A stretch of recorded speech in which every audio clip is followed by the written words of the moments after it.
ಸಶಸ್ತ್ರ ಪಡೆಗಳ ಮಾಜಿ ಸೈನಿಕರ ದಿನದ ಅಂಗವಾಗಿ ಇಂದು ರಾಷ್ಟ್ರಪತಿ ದ್ರೌಪದಿ ಮುರ್ಮು ನಿವೃತ್ತ ವೀರ ಯೋಧರಿಗೆ ಗೌರವ ಸಲ್ಲಿಸಿದ್ದಾರೆ. ಸಾಮಾಜಿಕ ಜಾಲತಾಣದಲ್ಲಿ ಪ್ರತಿಕ್ರಿಯಿಸಿರುವ ಅವರು, ಮಾಜಿ ಸೈನಿಕರ ಅಚಲ ಧೈರ್ಯ ಪ್ರತಿಯೊಬ್ಬ ಭಾರತೀಯನಿಗೂ ಸ್ಫೂರ್ತಿ ನೀಡುತ್ತಿದೆ. ಮಾಜಿ ಸೈನಿಕರ ದಿನ ಮತ್ತು ಸಶಸ್ತ್ರ ಪಡೆಗಳ ಧ್ವಜ ದಿನವು ಧೈರ್ಯಶಾಲಿ ಸೈನಿಕರಿಗೆ ಗೌರವ ಸಲ್ಲಿಸಲು ಮಾತ್ರವಲ್ಲದೆ ಅವರಿಗೆ ಅರ್ಥಪೂರ್ಣ ಬೆಂಬಲ ನೀಡಲು ಅವಕಾಶಗಳನ್ನು ಒದಗಿಸುತ್ತದೆ.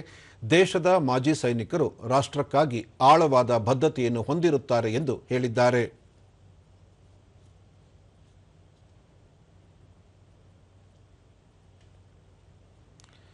ರಕ್ಷಣಾ ಸಚಿವ ರಾಜನಾಥ್ ಸಿಂಗ್ ರಾಷ್ಟ್ರಕ್ಕಾಗಿ ಧೈರ್ಯ, ಗೌರವ ಮತ್ತು ಸೇವೆಗಾಗಿ ತಮ್ಮ ಜೀವನವನ್ನು ಮುಡುಪಾಗಿಟ್ಟ ಮಾಜಿ ಸೈನಿಕರು ಹಾಗೂ ಸೇವಾ ಸಿಬ್ಬಂದಿಗೆ ಕೃತಜ್ಞತೆ ಸಲ್ಲಿಸಿದ್ದಾರೆ.